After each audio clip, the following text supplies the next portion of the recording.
why would a man who's licensed to carry a gun and probably trained to shoot that gun would be carrying his gun, I'm assuming, without the safety on? Why would he need to yell for help? Frank, I'm going to throw that question to you. Sure. The Kel-Tec 9 has a extra long trigger on it, which is almost a safety built into itself. The pull or the torque that's necessary is a longer drawer. Into itself? Is a safety built into the trigger. And as John Guy stated in his opening statement, on that particular gun, the Kel-Tec 9, there is an internal safety which under optimum conditions you want to go ahead and not leave that on. So the safety is built into the trigger itself. Isn't there another safety on there? There are two safeties. You're correct, but the one that's used the most... And the second safety was not on? That's correct. Taaffe, you know what? I like you. I really do. In a weird way. Well, I appreciate that. But Mr. Taaffe, do not try to get it over on me. I know a Kel-Tec 9 has a safety, so don't try to tell me some internal safety was on, but the real safety was off. All right, John Guy. These are John Guy's words. I'm taking it right from the assistant state attorney. You were trying to lead us all on that no, I dragged that out of you. Listen, I'm not a dentist, but I can pull a tooth, sir.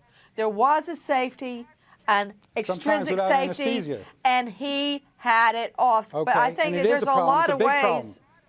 Let's go back to the gunshot. I think that there are a lot of ways that Trayvon Martin could have gotten grass on his knees other than being the attacker in this scenario. And what are they?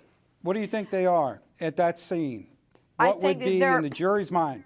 In the mind of the jury. I think that there are many scenarios that could explain grass stains on Trayvon Martin's knees, and just one of them. He was on top of George and mounting him. Okay, I'm going to cut He was mounting George. One of them is that during the scuffle that Trayvon Martin was on his knees in the grass. That does not necessarily mean he was the attacker. Doing what? Right? Doing fighting. what? Fighting with Zimmerman. Right. Yeah, right, after Zimmerman attacks him. That doesn't mean he's on top. Zimmerman never attacked him. How do I know? I don't know that. The inspector was on the stand and he testified at the bail hearing. Mic.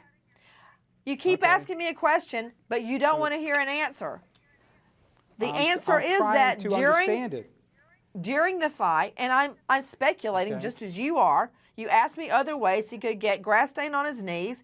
During the fight with Zimmerman, he could easily, yes, the front. Your knees are in the front of your body, not in the back. I get it.